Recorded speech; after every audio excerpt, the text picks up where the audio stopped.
El autócrata. Dícese de una persona que hace, actúa y piensa como le da su chingada gana.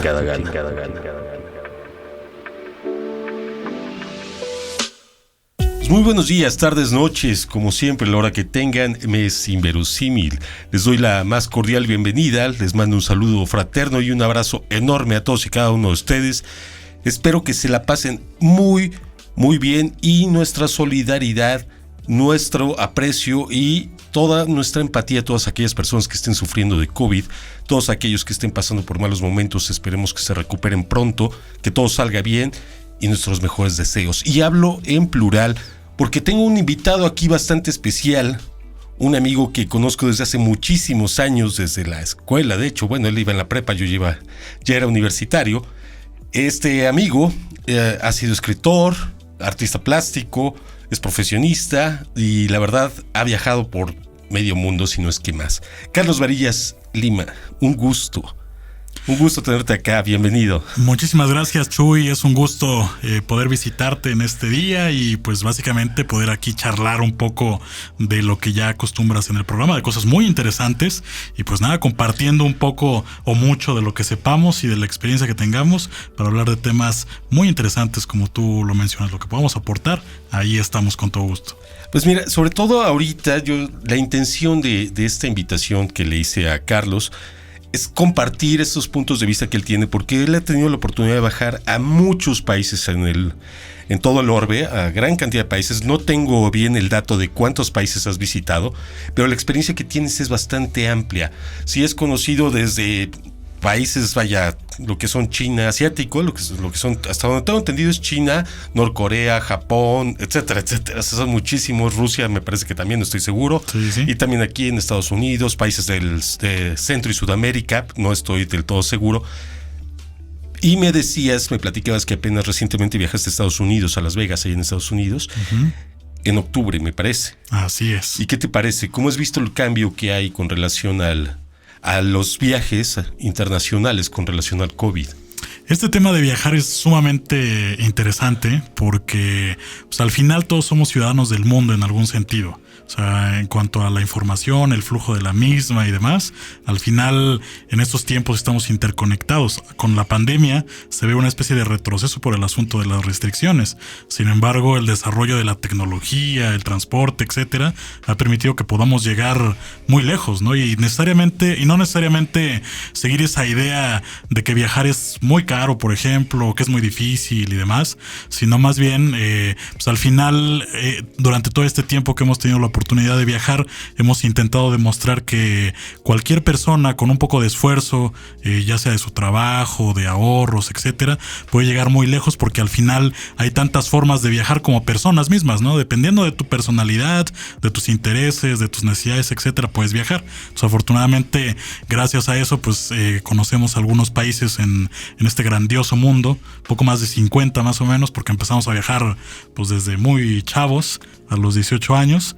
Por ahí la aventura, la verdad es que no viajamos con lujos, ni mucho menos. Siempre ha sido pues a través de esa parte que le llaman de mochilero en algún sentido, pero también a través de esas conexiones que se hacen con los amigos en el exterior. Por ejemplo, nunca he pagado un hospedaje, siempre ha sido con personas que he conocido a través de redes sociales o incluso de programas donde dan hospedajes gratis a extranjeros, e incluso a través de las oportunidades que se dan en la universidad y otras cosas más, ¿no? O sea, es el punto. Nunca he pagado un hospedaje y en este recorrido pues he conocido a algunas personas que comparten el mismo interés por viajar, por conocer el mundo, y formamos justamente una compañía de viajes, una agencia que también es consultoría, y con base en eso o con ella también pues seguimos reproduciendo esa idea de viajar. Entonces ahorita lo que hemos visto efectivamente es que la pandemia ha afectado enormemente el sector.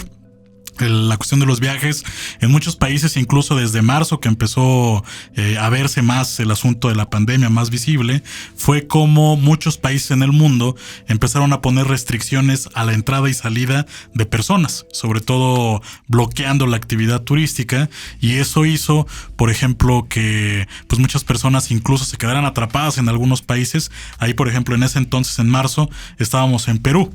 Justamente habíamos llevado un grupo de Tecamachalco, de Ciudad de México y de Puebla, allá a turistear a Cusco en este caso. Uh-huh. O sea, allá nos agarró justamente la emergencia sanitaria y pues nosotros salíamos el lunes, el domingo ya estábamos puestos para pues ya prácticamente las maletas, ¿no? Entonces el presidente de ese entonces, que de hecho ya fue derrocado hace unos meses, sí, Vizcarra, anunció en televisión nacional, etcétera, que todas las fronteras se cerraban y que incluso todo se cancelaba, transporte internacional, transporte local, provincial, etcétera. Entonces las personas quedaban inmovilizadas, no importa de qué nacionalidad eras, a partir de esa noche. ¿Y cómo lo hicieron para regresar? Resultó que por ahí pues había mucha gente atrapada. De hecho, muchos mexicanos incluso viajaron allá porque en ese momento por la pandemia también los costos bajaron, los de los vuelos. Entonces mucha gente se descolgó para allá y quedaron básicamente atrapados.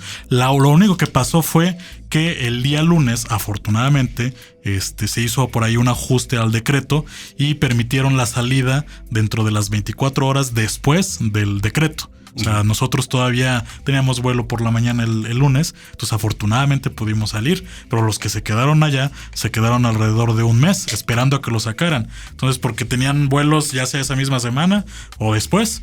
Pero pues ahí era una situación de emergencia porque pues ni ellos planearon cuánto tiempo se iban a quedar. Muchos de ellos no tenían incluso el dinero tal vez para poder sobrevivir, subsistir, exacto. E incluso pues la emergencia hizo que muchos hoteles ni siquiera recibieran a los extranjeros o cosas así. Fue un desastre. Por ahí hay muchas imágenes y noticias de gente hablando de Perú, que es lo que vi, que están en la embajada o en el aeropuerto ahí en Lima o en Cusco esperando a que pudieran abrir los vuelos porque no había vuelos. Y fue hasta después, dentro como de 20 días más o menos, que México mandó el primer avión de la Fuerza Aérea para sacar a los connacionales e irlos sacando poco a poco. Pero eso duró mes y medio. O sea, gente se quedó mes y medio atrapada allá en un lugar, en un país pues obviamente diferente, no tanto porque es Latinoamérica, pero al final sin esa protección, incluso con el asunto de la pandemia poniéndose en riesgo. O sea, fue realmente una crisis y eso pasó en otros países también de América Latina y del mundo, ¿no? Y aparte de eso, la situación de que estás como extranjero y no solamente es ponerte en riesgo de contagio, sino que además se ha dado mucho en diferentes lugares la situación de rechazar al extranjero porque probablemente pueda estar enfermo, ¿no? Entonces le cierran las puertas en muchos lugares donde generalmente pues se las abrían. Ahorita se las cerraban y probablemente hasta violencia hubo contra alguno de ellos, así como sucedió con los médicos, por ejemplo, acá, que eran atacados por sus propios vecinos porque estaban combatiendo el COVID, algo que es realmente lamentable, muy triste, que aquellas personas que son las que están en la primera línea de batalla tengan que sufrir por hacer su trabajo. Pero bueno, independientemente de ello, y ahorita que fuiste a Estados Unidos, ¿qué restricciones hubo? ¿Qué te pidieron? Como consejo para aquellas personas que quieran salir, que quieran visitar algún otro país. ¿Qué pasó? ¿Cuál fue tu experiencia en el aeropuerto? En fin, en el momento de llegar al país extranjero, ¿qué te pedían? Sí, supongo que tenías que usar o llevar alguna especie de certificado médico, qué sé yo. A ver, en realidad la salida del país, de nuestro país, no es nada complicado. De hecho, cuando regresé las restricciones eran nulas prácticamente. México fue uno de los países que no implementó grandes cambios en materia sanitaria en los aeropuertos, por ejemplo. Entonces, en este caso fuimos a Las Vegas por un asunto de la Federación de Poblanos en Las Vegas, en octubre, y pues a la salida los cambios fueron mínimos. Por ejemplo, cuando tú vas al aeropuerto a hacer tu check-in, a documentar tus maletas, pues la única diferencia es que en los mostradores de las aerolíneas había alguna protección, unas micas protectoras, digamos, para guardar la distancia, por así decirlo. La gente, pues obligatoriamente usando cubrebocas, por ejemplo, o caretas. Las personas de aerolíneas tienen que utilizar caretas, por ejemplo. Lo que no vi, por ejemplo, fueron guantes o algo así para manejar los documentos, porque te piden pues documentos, pasaporte, etcétera. En migración en México, pues para la salida no lo ocupas, no tienes que sellar pasaporte para salir. Para la llegada. Exacto, ahí va. Ahora en el avión, la restricción es que todo el tiempo uses cubrebocas, que no te lo quites para nada. Pero no hay, al menos en las aerolíneas en esa que viajé, no había forma, y tengo entendido que también en todas, no hay esa restricción entre asientos, por ejemplo. de dejar un asiento libre o cosas por así. O sea, va sí, normal. ¿Cuál sana distancia? Exactamente, va normal, aunque tengas que utilizar el cubrebocas, pero al final de una llamada de atención no pasa, o sea, no hay una regla estricta, ¿no? Llegando a, por ejemplo, a Estados Unidos, en este caso al McMarran de Las Vegas, las restricciones no fueron tan severas. O sea, igual mantener siempre tu distancia, por ejemplo, cuando vas a migración a sellar tu pasaporte, los señalamientos de la sana distancia, digamos, están pues más marcados que de manera corriente. Tienes que utilizar también cubrebocas todo el tiempo. Evidentemente todos los oficiales de migración y demás utilizan cubrebocas y guantes, pero eso de todas maneras pasa, porque cuando te reciben el pasaporte, al menos allá, normalmente ellos tienen cubrebocas ya y guantes. O sea, eso es una medida de seguridad que de por sí ellos tienen. Entonces, no era algo diferente. Incluso cuando pasas a los mostradores para sellar tu pasaporte y mostrar tu visa, de todas maneras hay protección también. Bueno, ¿y no te pidieron en algún momento una prueba de COVID? No, fíjate que lo único que fue cuando se compró el vuelo, que tienes que avisar de algunos síntomas, por ejemplo, si tuviste fiebre o gripa durante unos días antes, pero más allá de algún documento médico que te pidan allá para ingresar, en ese momento no lo hubo. Lo que sí ahora cambió, y por ejemplo, actualmente en los Estados Unidos se está pidiendo que efectivamente sí lleves un certificado de salud e incluso la prueba hecha. Puede ser la prueba rápida, pero aún así que la prueba diga negativo para que tú puedas ingresar. Y en algunos estados en la Unión Americana tienes que incluso quedarte en ciertos días de aislamiento. Sí. Eso a veces es, digamos, contraproducente porque mucha gente va pues unos días nada más. ¿Qué te gusta? 3, 4 días y en realidad te tienes que quedar al menos 7. Incluso el alargamiento a unos 14 más o menos. Pues de hecho es la recomendación que se da actualmente a todos aquellos que viajan, que tengan unos días de aislamiento. Y evidentemente pues viajar absolutamente por situaciones necesarias, no por placer, no por ir a echar cotorreo, ir a echar desmadre, sino exclusivamente para situaciones de negocio, cosas urgentes, porque no estamos en época para salir a pasear, infortunadamente. Claro. Pero sí, la situación ahorita ha cambiado mucho, ya no es lo mismo que antes. Sin embargo, para mí yo observo algo lamentable en México, que es el hecho de que como mexicanos no entendemos. Es decir, definitivamente las medidas que se han implementado a través del gobierno federal, pues no han sido restrictivas verdaderamente. Imposiciones como las que se han llevado a cabo en lugares como en China, donde inclusive se usó la fuerza pública para que la gente se quedara en sus casas, aquí no se han utilizado. Y a mí me parece que es una medida adecuada por una situación económica, porque si no nos iba a dar en la torre la pandemia, nos iba a dar en la torre la economía. O te mueres de hambre o te mueres de enfermedad. O la padeces y no necesariamente te mueres. Pero lo que sí es realmente absurdo y hasta estúpido es el hecho de ver cómo han sacado los videos de todas estas fiestas que de repente hacen. Esta que hicieron allí en Izcali, no me acuerdo bien en qué lugar del Estado de México. Digo, parecía marabunta la cantidad de gente que salía de esa fiesta. Y les valía madres. O sea, era una cantidad de gente, nada de sana distancia, nada de cubrebocas, nada de nada. Con un par de güeyes que fueran ahí enfermos, con eso hubieran infectado a medio mundo. Y aún así se quejan, dicen que es culpa del gobierno federal. El gobierno federal no tiene la culpa de que la gente no quiera entender, de que la gente no se proteja, de que la gente tenga ese pensamiento tan absurdo que sienten que son intocables, que sienten que no les va a pasar nada, en especial entre la juventud. Pero también lo veo entre los mayores. O sea, tú lo puedes ver en los partidos de fútbol. Vaya, los políticos que andan haciendo ahí los partidos de fútbol, abriendo los estadios, se me hace un verdadero absurdo. Es cierto que hay que ver la forma de impulsar la economía, pero hay que saber manejarla. Es cuestión de lógica nada más. Ahora que pasó lo del Buen Fin del año pasado, junto con todas las fiestas de Sembrina, era increíble ver todas las plazas llenas y la gente valiéndole madre, literalmente. Y después de ello le echan la culpa al gobierno federal o al gobierno estatal o al gobierno que sea, independientemente de que se trate de López Obrador o de 4T o de PRI, PAN, de quien sea. Yo creo que es una situación de lógica.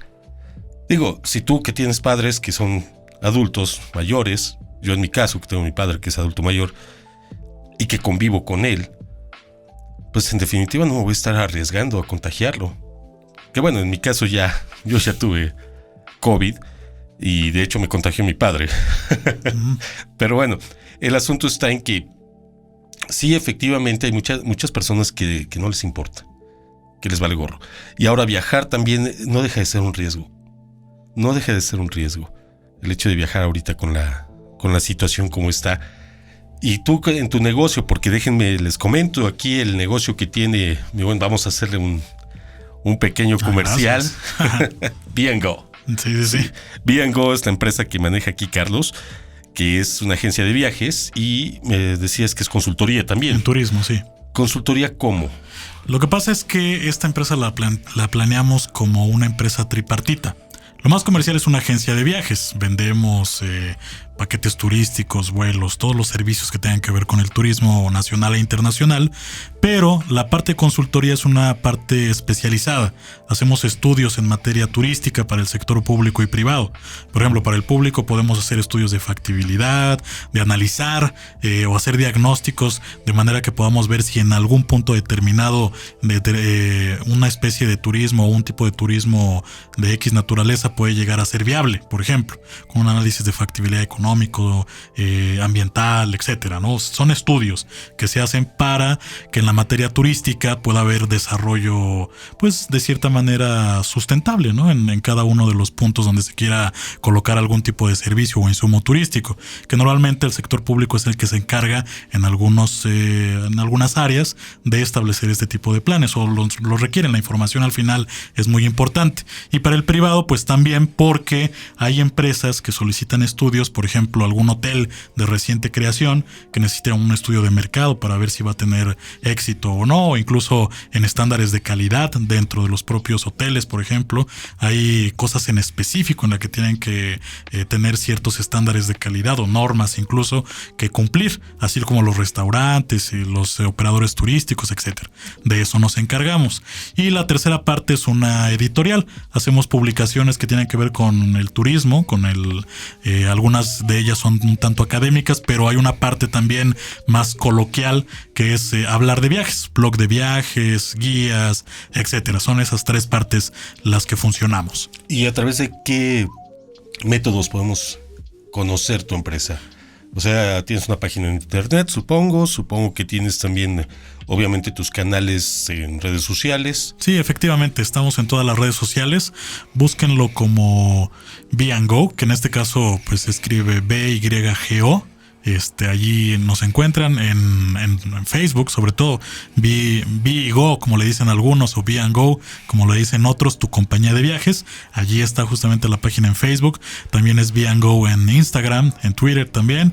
Y la página web es www.bego.oficial.com. Muy bien, muy bien.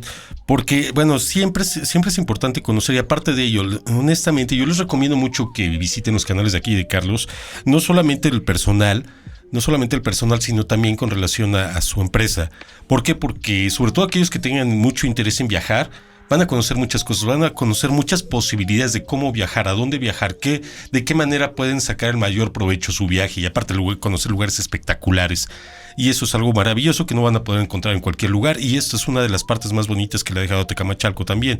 Ha tenido la oportunidad de visitar muchísimos lugares y lo ha podido compartir con nosotros. Después de ello, ¿también sigues todavía como artista plástico? ¿Sigues trabajando en ello? Sí, fíjate que eso pues ha sido una actividad que desde niño he hecho. No me puedo considerar un artista plástico tal cual.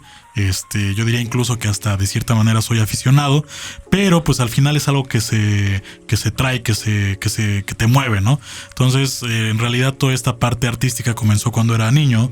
Mi mamá trabajaba haciendo limpieza en la presidencia municipal y como madre soltera no tenía básicamente dónde dejarme, entonces me metió a los talleres que daban en ese entonces en Casa de Cultura, me metió a pintura, pero había varios en ese entonces yo me metía a dibujo, a guitarra, a piano, incluso hasta manualidades, sé coso mis propios calcetines, por ejemplo. Entonces, al final, esa parte, si tú creces con cultura desde niño, al final desarrollas esa idea y sensibilidad, y al final también creas una especie, como le llamo yo, de amor amor por tu pueblo.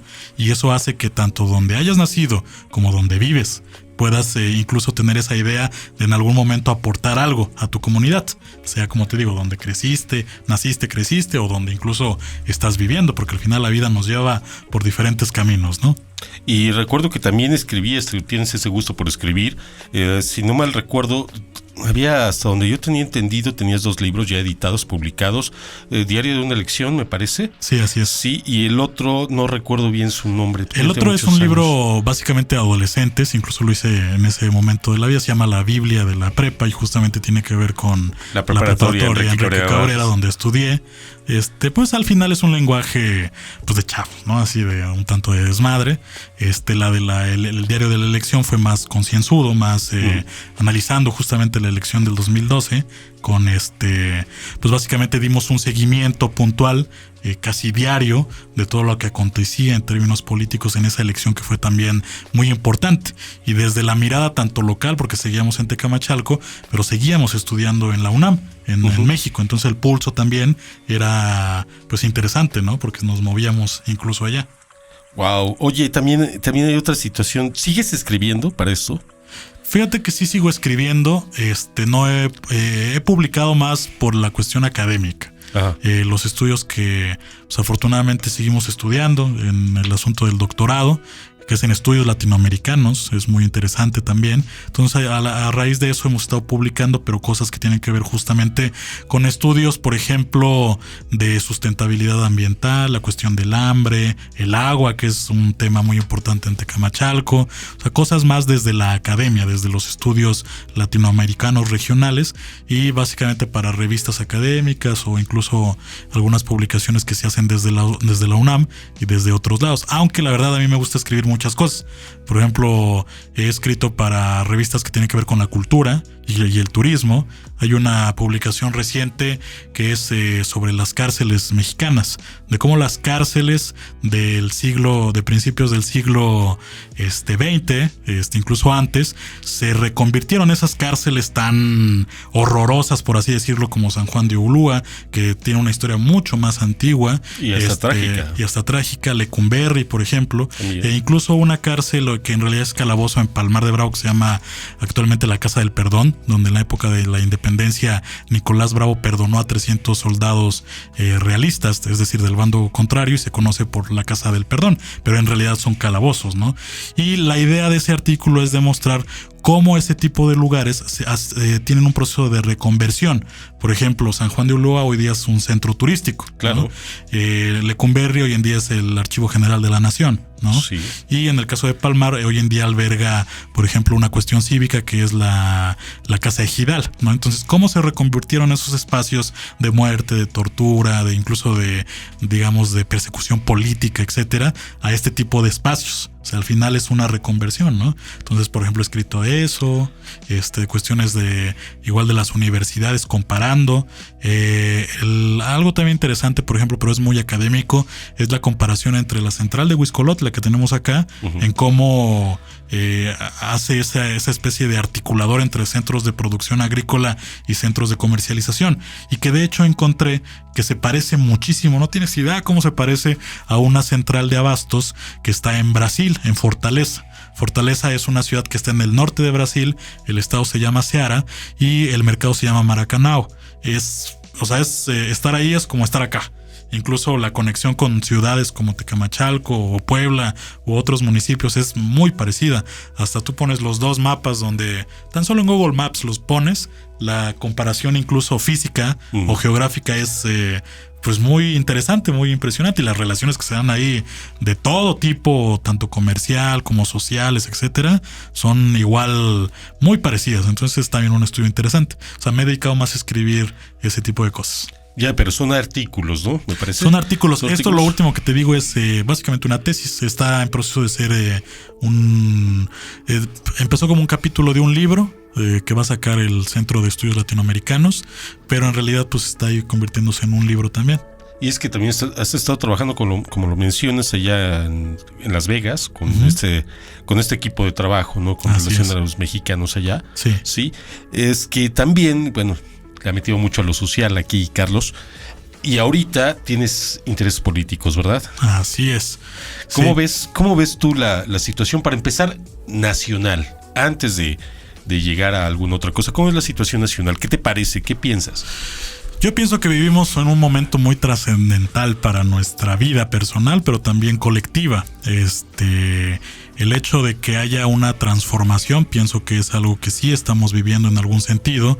Se ve un proceso de cambio y transformación a nivel nacional, que en algún momento, si tú revisas la historia de otros países latinoamericanos, es un tanto similar, pero nosotros siempre hemos estado con una versión de la historia pues muy atípica, muy de nosotros, o sea, porque no somos ni tan latinoamericanos ni tan norteamericanos, por así decirlo, ¿no? Entonces, al final lo que estamos viendo en nuestro país, yo pienso que sí es un proceso de transformación. Yo lo considero como un enclave, sí, histórico. Al final, pues tenemos una figura central, que es López Obrador, por ejemplo, que a través de esa versión de representar lo malo que pasaba en nuestro país o que sigue pasando, de tomar ese discurso de la anticorrupción, que yo también coincido en que la corrupción ha sido pues un lacerante brutal para la historia de nuestro país. Realmente no había o no hay países tan corruptos como el nuestro, sinceramente. O sea, y justamente tiene que ver con esta experiencia de lo que he visto y he vivido a través de otros amigos, incluso estando en los países. Realmente el caso de México es pues espectacular, porque tú le platicas a un extranjero cómo es que funciona o funcionaba la política tradicional en nuestro país y pues digamos que las reacciones son adversas, porque se supone que somos una democracia, incluso tenemos esos valores de devenir histórico y demás. Entonces pienso que sí se está transformando. Mi opinión personal es que a nivel nacional sí está pasando ese proceso de transformación, pero a nivel local se ha desvirtuado un poco. Esa es mi opinión personal. Como que cuando va bajando hay algo allí que no está permitiendo completamente el cambio o transformación real. Es decir, en las esferas locales hay una propensión al final de que todavía existan estas muestras o síntomas de corrupción, de tráfico de influencias, etcétera. Porque al final, pues este movimiento se basó en una figura central que al final muchos de nosotros coincidimos, pero ya cuando lo aterrizas, porque al final no puedes acabar con un sistema tan establecido así de un día para otro, pero sí hay cambios disruptivos, o sea, sí hay cambios tremendos, ¿no? Eso en definitiva, pero aquí hay una situación que es muy interesante. O sea, para empezar, el cambio que se está dando no solamente es una situación básicamente del establishment, no solamente es una situación que tenga que ver directamente con una visión política, sino además con el quehacer político diario, la forma en la cual también ha cambiado la sociedad en el punto de vista político. ¿Por qué? Porque antes, y yo creo que ese es uno de los más grandes aciertos de López Obrador, antes la gente se enteraba de la política por lo poco que les llegaba a través de los medios tradicionales de comunicación. Sí, la gente estaba muy poco enterada, casi no sabía. Y así existan personas que critiquen al presidente, a López Obrador, Andrés Manuel, independientemente de la opinión que tengan de él, independientemente de que digan que no, que las mañaneras son una porquería o que son un circo, que bla, bla, bla, bla, bla, pero están pendientes y saben y se enteran. Y eso de las mañaneras, tuvo un impacto tan grande en la cultura a nivel nacional en cuestión política, que ahorita medio mundo está enterado. Ya no es como antes. Ahorita medio mundo está enterado, y no solamente eso, sino el cambio que tú mencionas. Estas situaciones disruptivas han sacudido de manera tal que ya no se pueden dar el lujo de ser como, o de actuar como acostumbraban a hacerlo. El propio López Obrador lo dijo, el cambio se tiene que dar de arriba hacia abajo. Y si bien efectivamente tienes razón, que sobre todo a nivel local, en la gran parte de los municipios, se da esa resistencia al cambio, esa resistencia a hacer las cosas bien, a dejar a un lado el influyentismo, a dejar a un lado todo lo que es la corrupción, etcétera, etcétera. Pero se va a dar, eventualmente se va a dar. O sea, empezando desde arriba, si los de arriba empiezan el cambio y vemos caer cabezas pesadas, esto va a ser como una especie de caída de fichas de dominó. Sí. O sea, se tiene que dar de una manera exponencial eventualmente, pero forzosamente tienen que caer cabezas. Definitivamente ya lo estamos viendo. Se ha estado dando un proceso que tal vez nunca se había visto en la historia, de personajes muy pesados caer que nunca creíste ver caer, aunque muchos objeten las cosas. ¿Por qué? Porque estábamos acostumbrados a que siempre había chivos expiatorios. En los diferentes sexenios siempre hubo algún chivo expiatorio que era el que caía y que decían, no, pues ya cambiaron las cosas. Pero pues aquí como que ya son demasiados chivos expiatorios y parece ser que vienen más y más. Es decir, que no son tan chivos expiatorios, sino que realmente están cayendo. Y eso es algo que a mí me da muchísimo gusto. Eso es un cambio que sacude realmente al país, porque independientemente de que no se va a dar un cambio de 180 grados, no va a ser un cambio así brutal. No se puede dar en 6 años. Es algo imposible de hacer, una práctica que lleva más de 70 años. Pero así se inicia, así se empieza. Y además, esa lucha de poderes que acaba en una competencia bajo la cual forzosamente se tiene que dar una mejoría, sobre todo para el pueblo. Más allá de los bolsillos de los políticos, que era lo que estábamos acostumbrados a ver. En algún momento me preguntaron, oye, ¿tú qué visión tienes? ¿Cómo crees que sería en estos momentos si no estuviera López Obrador? En estos momentos yo lo que veo, o lo que pienso de acuerdo a nuestra experiencia como país, es que ya iríamos por nuestro tercer préstamo, sí, del Fondo Monetario Internacional. Ya el peso, el dólar costaría 30, 35 pesos, si no es que más. Sí, ya se hubiese devaluado de manera brutal. El petróleo no hubiera servido para nada. Es decir, cada uno de los pasos que ha tenido López Obrador, desde el hecho de no solicitar préstamos, desde esa reticencia para con los países de la OPEP y la OPEP Plus, a llegar a sus acuerdos de ellos que les convenían a ellos, ha redundado en algo bueno y beneficioso para México, que es el hecho de no caer como pudimos haber caído en esta pandemia que nos ha asolado a todos en el mundo. Pero bueno, ya mencionamos lo local, tienes aspiraciones políticas.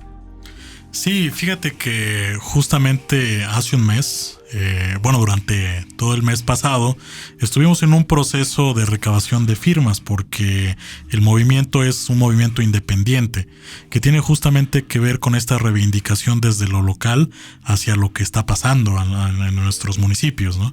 En este caso en Palmar de Bravo.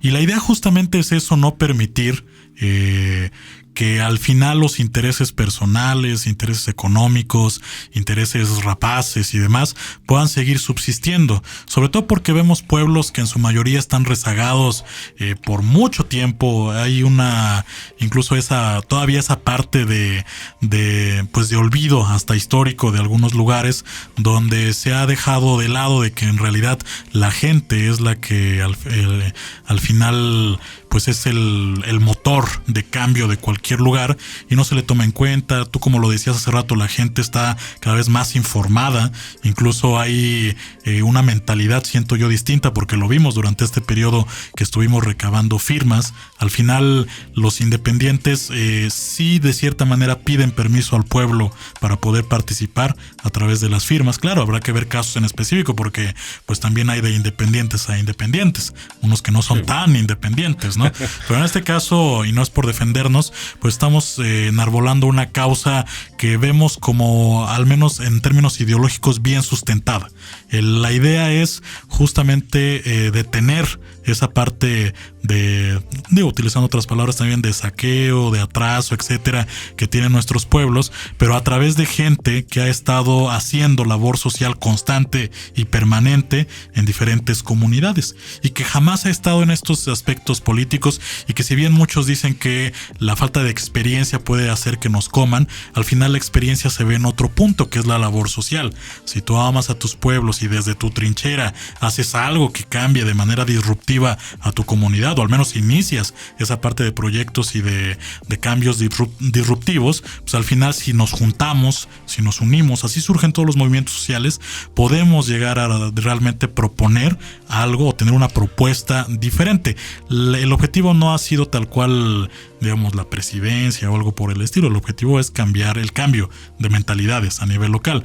Ahorita, pues por los tiempos no estoy facultado para decir todo lo que tiene que ver, pero al final estamos en eso, en un movimiento social disruptivo, que ya lo van a ver más adelante, que van a ver cada uno de los componentes ideológicos que están puestos allí y que al final coinciden a lo mejor con otros procesos que están pasando a nivel estatal o nacional, pero queremos que desde lo local, desde nuestro municipio, estén avanzando con una manera muy, digamos, espontánea, muy libre, incluso independiente realmente, de cómo vemos nosotros la realidad y qué queremos para nuestros pueblos, pero desde esa parte vivencial. O sea, aquí no va a venir alguien a decirnos qué está pasando, incluso quien pueda llegar a vivir ahí, que busque un puesto público como de esta naturaleza, que al final ha tenido todas las herramientas durante toda su vida para poder cambiar o para poder aportar o para poder hacer cambios reales en tu comunidad, y que al final no lo han hecho. Es como lo que pasa siempre.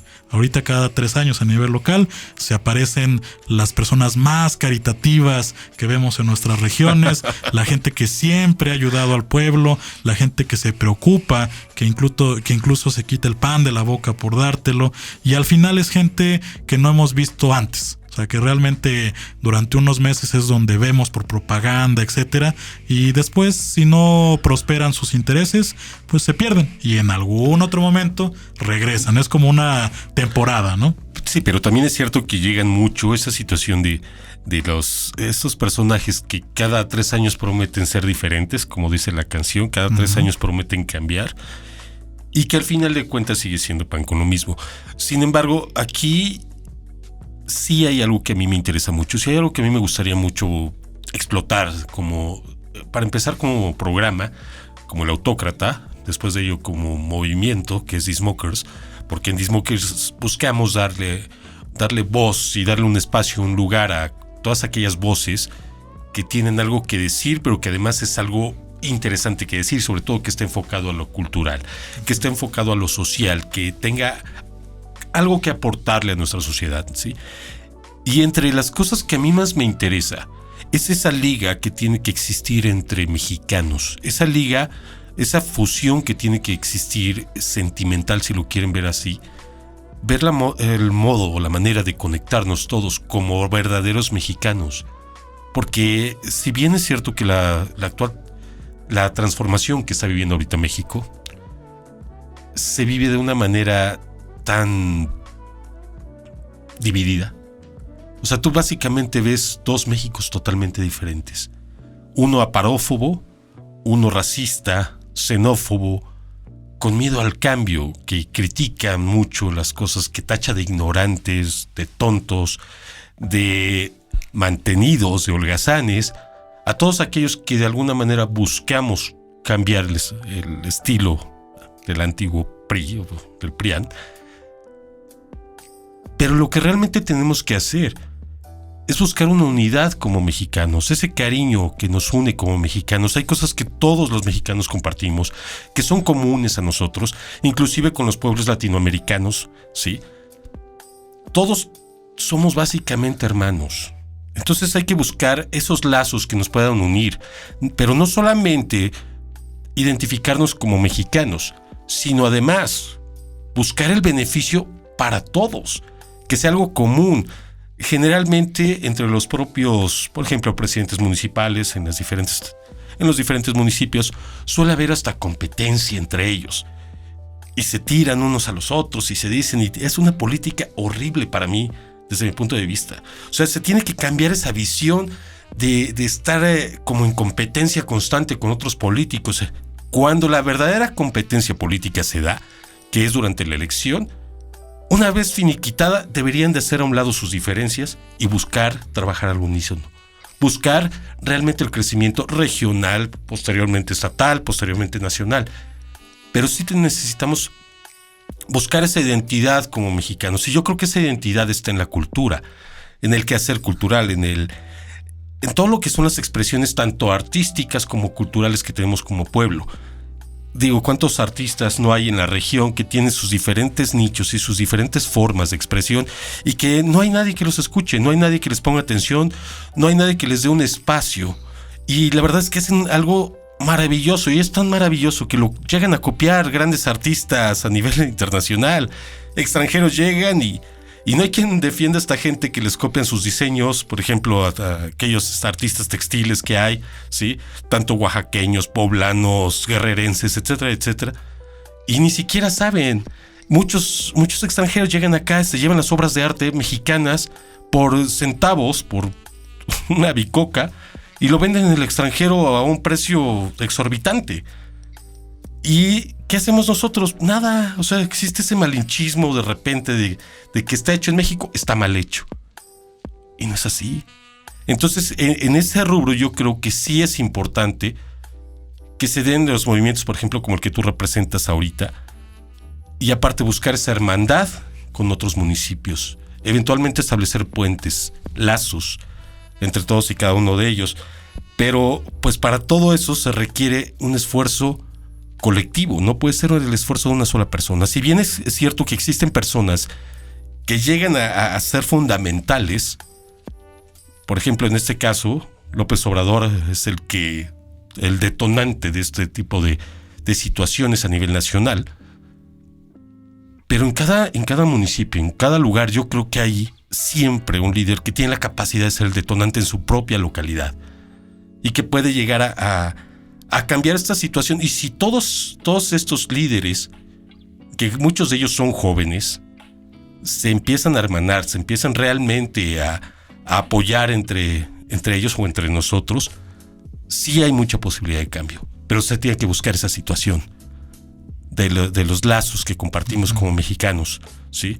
Y en este rubro, pues es importante que todos se empapen dentro de lo que es el ámbito político, aunque digan, es que a mí no me importa, es que siempre es lo mismo, es que es lo mismo unos que otros. Y tú y yo sabemos que no es cierto. Tú y yo sabemos que no es cierto. Tú mismo lo decías hace un rato. Cuando creces y creces junto a personas que tienen valores, que tienen cultura, que te impulsan a crecer, que impulsan tu creatividad y que te hacen desarrollar un verdadero criterio, cambia radicalmente las cosas. Independientemente de que tengas dinero o no tengas dinero, de que estés o no favorecido socialmente hablando o económicamente hablando. Pero sí hay que buscar darle ese impulso a los jóvenes, a los niños. Es imposible para un joven poder salir adelante si no tiene que comer. Es imposible que un joven se ponga a leer o qué sé yo, a tocar la guitarra, lo que sea, si no tiene el estómago lleno, si no tiene que comer. O sea, tiene que buscar primero su comida, tiene que buscar primero su sustento. Y si no lo hay, ¿cómo esperan que se desarrolle en la escuela? Y muchas veces esa meritocracia que se maneja actualmente en México de que están pobres porque quieren, están jodidos porque quieren, como si se tratara nada más de ir y hacer las cosas y ya. Pero no es así. Hay mucha gente que no tiene la capacidad ni las posibilidades para hacerlo. Y si no buscamos apoyar a esta gente, si no buscamos que se desarrolle, yo me pregunto cuántos genios en México hay con un coeficiente intelectual brutal, pero no tienen espacios donde desarrollarlo, donde desarrollar ese potencial, donde no hay espacios en México, no solamente para desarrollarse, sino tampoco hay programas de ubicación de talentos para ir encontrando a estos niños genios en diferentes actividades, en el quehacer artístico, académico, cultural, deportista, etcétera, etcétera. ¿Sí? Y en ese tipo de ámbitos tenemos que luchar todos. También por eso es parte del quehacer de este programa, de este movimiento que es The Smokers. Excelente. Y por eso también la invitación aquí a Carlos. Sí, ¿Qué te ha parecido? Pues la verdad, con lo último que acabas de decir coincido terminantemente, porque yo siento que la cultura al final, no al final, desde el principio hasta el final, es el factor cohesionante de una identidad, que si bien hemos formado, pero a veces la formamos de manera incluso hasta convenenciera. O sea, cuando nosotros queremos presumir como mexicanos, hablo en el exterior o incluso dentro algo, siempre hablamos de los factores que consideramos parte de la mexicanidad. Nos sentimos orgullosos de los colores, de los símbolos, de la comida, etcétera. Pero sucede que al final en las malas, por ejemplo, ahí nos falta el realmente representar lo que significa la cohesión y la identidad. Por ejemplo, en el exterior dicen mucho que el peor enemigo de un mexicano es otro mexicano, ¿no? Entonces, cuando realmente nosotros damos una cara de unión, de mi casa es tu casa, de bienvenido, etcétera, pero también nos comportamos de una manera diferente. Y eso ha pasado mucho porque efectivamente faltan estos lazos culturales que se dan no solamente en un día, se dan en un periodo de tiempo determinado, incluso generacional, que al final tenemos que ir poco a poco desarrollando.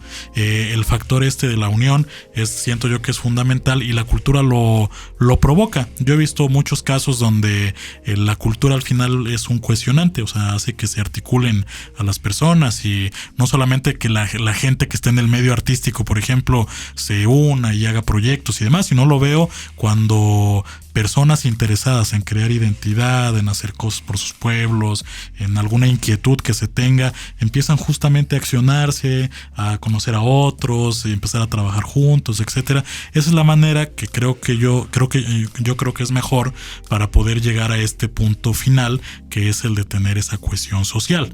Al final también, pues digamos que la ruptura social que ha provocado diferentes aspectos como pobreza, inseguridad, etcétera, se deben a que nos faltan esos cohesionantes, que en algunos sentidos pues no hemos podido desarrollar completamente porque se han involucrado el aspecto, por ejemplo, de la división de pensamiento, incluso de personas, de pueblos, etcétera. Nos falta esa parte todavía de unión. Hay muchos Méxicos en nuestro país, hay muchas personas, etcétera. Incluso hay muchos intereses y desgraciadamente por eso seguimos replicándolos constantemente. Réplica más réplica. No hemos logrado esa madurez, siento yo. Todavía como pueblo nos falta un poquito. Tenemos mucha grandeza, hay que reconocerlo, pero falta esa otra parte por trabajar, donde no busquemos saciar nuestro interés personal o el colectivo que se limita, sino más bien ir mucho más allá, porque somos un país, somos una nación, realmente. Y aparte esa visión que hay del mexicano, ¿no? Por ejemplo, como bien dices que existen muchos Méxicos en México. Está el México de los indígenas, por ejemplo, por decirlo de alguna manera. Está el México de los indígenas, está el México del clase mediero, está el México por ejemplo, por localizarlo de alguna manera o focalizarlo, está el México del Chopo, sí, o de Tepito. Está el México como dice en la película, el México de mis recuerdos, donde se vive todo lo clásico, ¿no? O sea, sí es cierto que existen muchas visiones con relación a México. Es algo tan rico, México es tan rico que culturalmente se dan tantas expresiones y en muchos aspectos. Y muchos de ellos, si bien son muy hermosas, muchas visiones son muy hermosas, también es cierto que existen muchas cosmogonías que dejan mucho que desear, que delimitan mucho esa capacidad de unión que tenemos. Por ejemplo, ahorita que está de moda los famosos Whitexicans, es otra cosmogonía mexicana, es otra visión mexicana, en donde lo bueno, lo bonito, lo mejor es europeo, es norteamericano, bueno, estadounidense, ¿sí? Canadiense, o sea, todos aquellos países de primer mundo, entrecomillado, y manejando una situación en donde desprecian a México como si fuese una colonia, lo tratan como si fuese una colonia, como si fuésemos esclavos hasta cierto punto, también de manera muy coloquial, si lo vemos de esta manera, si lo queremos ver así. Pero este tipo de personas desprecian mucho al propio mexicano y otros mexicanos a su vez, por defenderse, también empiezan a despreciar a estos cuates, a los Whitexicans. Ya ves ahí a Samuel García, ¿no? Con un sueldito ahí de 40, 50 mil pesos. Son felices. Sí. O sea, es de lo más estúpido que he escuchado decir a alguna persona, pero es cierto que existe un sector muy pequeño en México que no solamente se deja llevar así en su vida, sino que además lo dice, lo presume, se siente orgulloso de ello.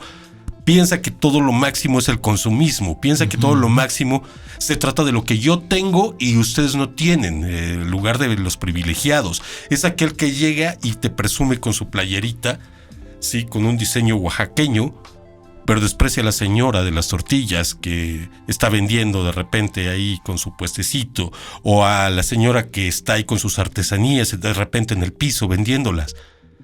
La desprecian.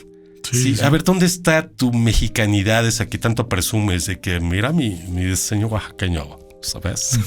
En fin, todo ese tipo de situaciones en donde ven al europeo como lo civilizado, como en los países civilizados, y México casi es lo bárbaro, lo indio, lo pobre, lo jodido, lo feo, lo prieto.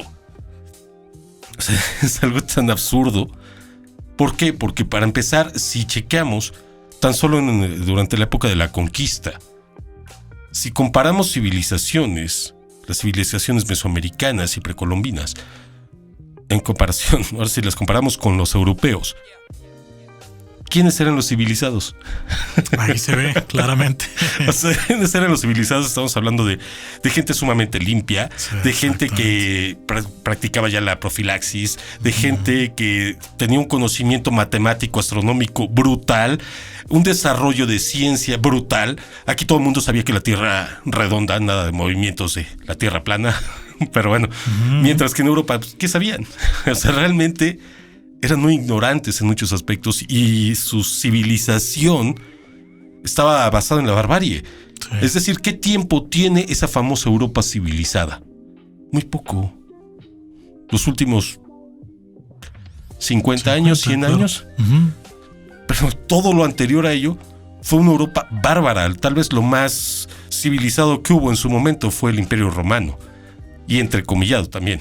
Sí, claro. Sí, pero bueno, independientemente de ello, yo a lo que me refiero es esa visión que se tiene en México, tan limitada, tan corta, de pensar que tal país está civilizado y México no.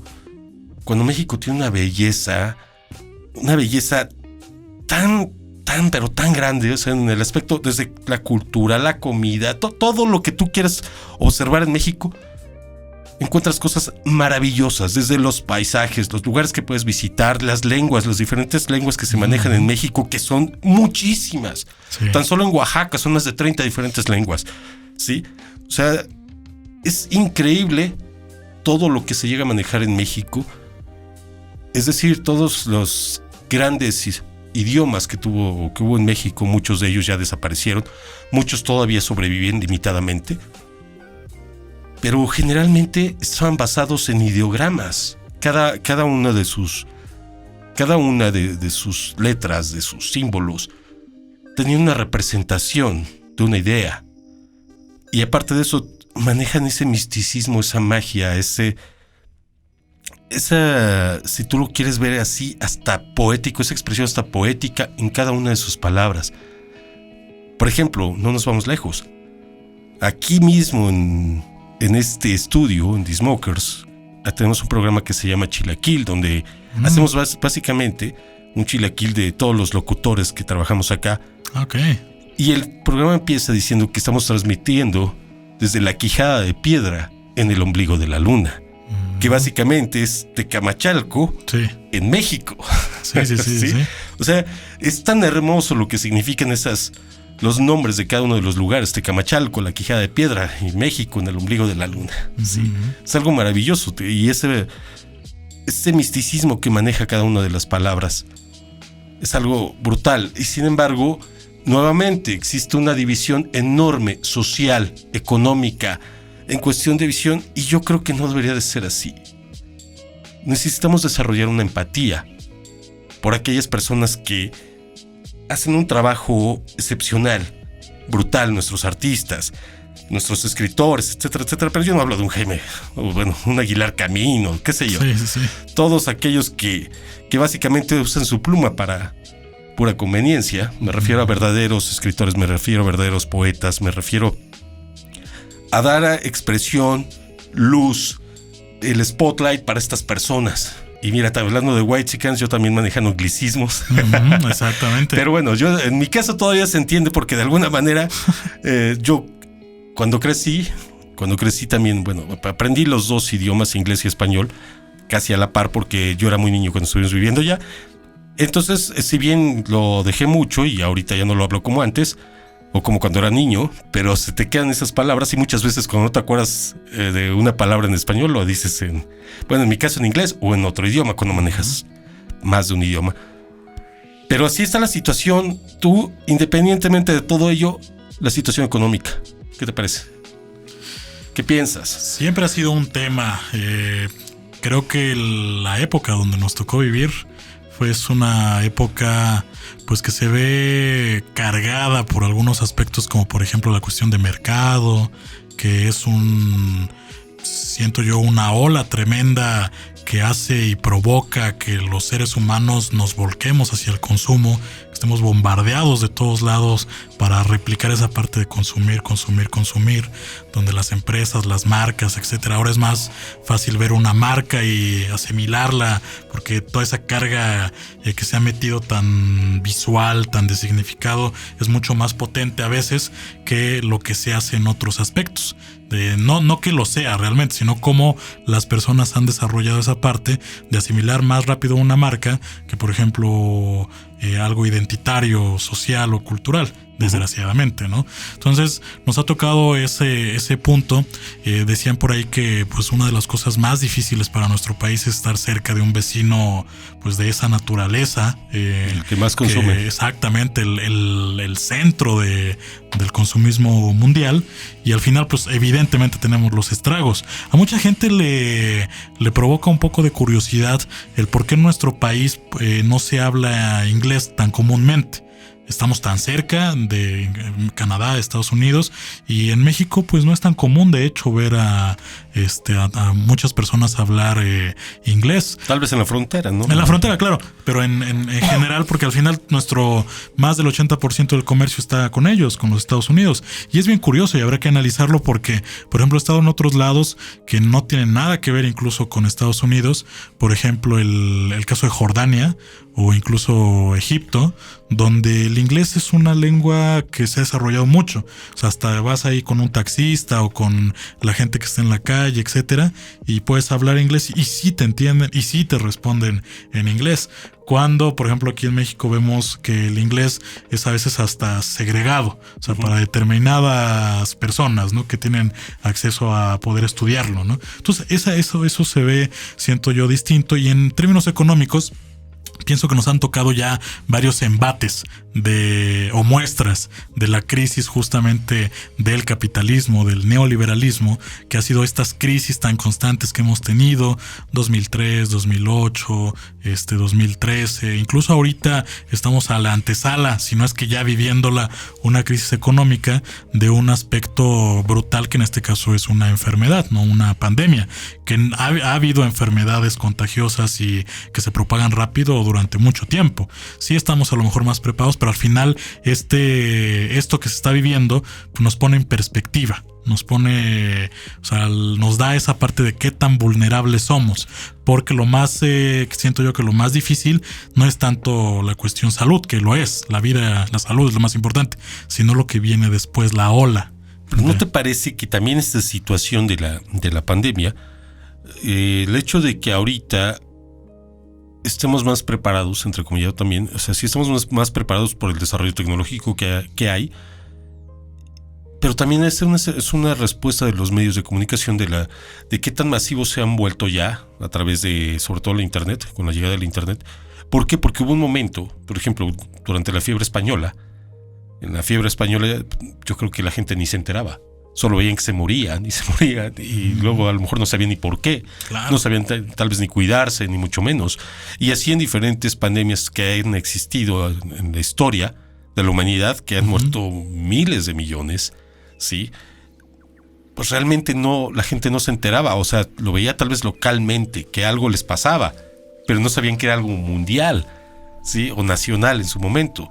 Ahorita ya con los medios de comunicación como están, sí, pues evidentemente nos enteramos, pero eso mismo también genera un impacto económico. Claro. Es el hecho de las especulaciones en las bolsas, el hecho nuevamente el consumismo y de en qué medida dependemos de ello. ¿Y no te parece que también esta pandemia como que le puso un poquito de alto y le dio un respiro a la tierra? Ah, claro, sí, mucha... toda esa parte de extractivismo, de las actividades económicas que para nada tienen cuidado de dejar huellas ecológicas tremendas o de un impacto ambiental brutal, la verdad. Y pues obligadamente hasta eso se ha visto cómo la salud realmente sí era importante, más allá de la explotación económica y demás, y se han parado algunos sectores, aunque sea momentáneamente, pero efectivamente han dado un respiro que va más allá, por ejemplo, de acciones pequeñas. Ya mucho antes de la pandemia, pues habíamos visto algunos ejemplos de movilización social, por ejemplo, con los apagones mundiales o cosas por el estilo que durante a lo mejor unos minutos, pero en escala global, hacían cierta diferencia o hacían ver cuáles eran los estragos de algunas actividades. Pero en este caso la pandemia, al detener muchas cosas, turismo, industria, movilización, etcétera, al final sí ha permitido que nos pongamos en perspectiva y que realmente veamos en comparativa qué daño o cuál es la magnitud del impacto que hemos dejado nosotros dentro del planeta, porque pues no somos los únicos, pero sí somos la especie que más ha dañado a nuestro planeta. Eso es en definitiva. Inclusive hay personas que afirman que todo esto del cambio climático, que es algo natural y que es un negociazo estarlo manejando, pero yo creo que hay que ser demasiado necios como para no darse cuenta de que el cambio climático es algo netamente antropogénico. Tiene que ver directamente con el ser humano, el impacto y la huella que está dejando el ser humano en nuestro planeta, el hecho de consumir de manera masiva tanto los recursos naturales, sí, como aquellos recursos renovables y no renovables, sí, o sea, ya no ven la manera de vender y vender y vender. Por ejemplo, está también esta situación que se dio sobre todo en la época de los 50 hasta los 80, y actualmente todavía se practica lo que es la reingeniería, que se dio la obsolescencia programada, donde hubo un momento en que la industria empezó a desarrollarse de manera tan eficiente que te generaban un bulbo, por decir algo, un foco que te duraba, no sé, toda la vida, mientras podía durar horas y horas y horas apagado. De hecho, apenas le celebraron su cumpleaños a un foco que está en una de las... Está en Estados Unidos. No recuerdo bien en qué lugar, solamente sé que es lo único que recuerdo es que es en una estación de bomberos que lleva más de 100 años el foco prendido, sin apagarse. Sí, y le festejaron su cumpleaños. Bueno, entonces, ¿qué sucede? Hubo un tiempo que los hacían muy bien. Se empezó a hacer una reingeniería de las cosas. ¿Para qué? Para que se echaran a perder. Porque se dieron cuenta todos los grandes empresarios de que si hago las cosas demasiado bien, cubro la necesidad de la gente, y al no haber necesidad, ya no van a comprar más. Es decir, yo solito me doy una torre. Y lo que necesito es que me compren. Entonces, si hacía focos que te iban a durar toda la vida, necesito hacer focos que no te duren tanto. Entonces hicieron una reingeniería para que ahora venga ahí el paquetito de te dura 20,000 horas, 10,000 horas, o en sí las horas que sean. Y eso mismo lo han hecho con las computadoras, con las impresoras, con todo lo que consumimos, ¿sí? Esa reingeniería, ¿por qué? Para mantener un capitalismo voraz. Así es. Sí, que es exclusivamente consumo. Pero bueno, es hora ya de retirarnos. Ha sido un gusto, mi distinguido Carlos, que me acompañaras como mi agregado cultural de esta ocasión. Sí, básicamente este no es programa de entrevista, solamente me gusta tener a gente aquí gente que tiene algo que decir, gente que tiene algo que expresar, y además gente que tiene esa visión como la que tienes tú. Ha sido un honor y un gusto tenerte aquí, Carlos. ¿Sí? ¿Algunas palabras que quieras dejar? No, hombre, pues muchas gracias. Es un gusto haber estado con ustedes. Siempre que hay algo interesante que platicar, nos podemos pasar horas y horas platicando y los temas salen al final. Pero pues nada, les agradezco mucho, un servidor. Ojalá que puedan seguir escuchando este contenido, porque realmente es contenido, no porque hayamos estado acá, sino porque realmente la línea del autócrata es justamente esto, ¿no? Generar y desarrollar contenido. Y pues esperemos que esto les haya sido de su agrado. Esperamos, supongo, sus opiniones, porque de esto se trata. Hay muchísimas opiniones. El debate es al final lo que nos da esa parte de enriquecimiento. Y pues, ¿qué más? Nos podemos ver y escuchar en alguna otra ocasión. De hecho, eso precisamente te iba a mencionar, que te quería dejar o te quiero dejar de antemano la invitación para que posteriormente nos volvamos a reunir, podamos platicar acerca de algún otro tema y comentar acerca de la situación en México, el quehacer que se está llevando a cabo, cómo en determinado momento hay personas que están interesadas en acudir a determinados organismos por problemas que tienen. Por ejemplo, esta situación de los latinoamericanos que tú mencionabas, ¿sí? Este apoyo que se le da a los mexicanos en el extranjero, todo ello. Posteriormente me gustaría que lo tratáramos en otro programa para que podamos darle difusión al quehacer que se está llevando a cabo. Pero por ahora, pues esto ha sido todo. Espero que hayan disfrutado este programa, espero que se le hayan pasado genial, espero que les haya gustado, que manifiesten sus opiniones, por favor, pero por favor, desarróllenlas, crezcan, piensen, opinen, lean, conozcan, critiquen, no tengan miedo de hacer las cosas. Yo sé que hay muchas personas que luego carecen de esa identidad, están en busca de identidad y se meten a cualquier cosa. Bueno, hay que desarrollar el pensamiento, pero para desarrollarlo hay que leer. Para desarrollarlo hay que conocer nuestro lenguaje, hay que conocer nuestros idiomas, hay que conocer todo el ambiente cultural. Eso te va a permitir crecer como ser humano, como persona. Independientemente de todo, lo importante es que tú vivas, cada uno de ustedes vivan, que desarrollen su pensamiento, que desarrollen sus emociones, sus sentimientos, que hagan de la vida algo trascendental, pero no para los demás, no para que los demás los vean y digan, es que este es un chingón, no es esto, no para el reconocimiento de los demás. El reconocimiento fundamental es el personal. No importa lo que nadie piense acerca de ti, lo que importa es lo que tú piensas acerca de ti mismo. Y si hay algo que tienes que hacer trascendental en esta vida, es tu propia vida para ti y para nadie más. Nuevamente, su amigo, no de todos, de algunos, pero bueno, una figura retórica nuevamente, su amigo Jesús Eduardo Gómez, el autócrata, y pásensela a todo dar y follen, no se les olvide follar. Chao.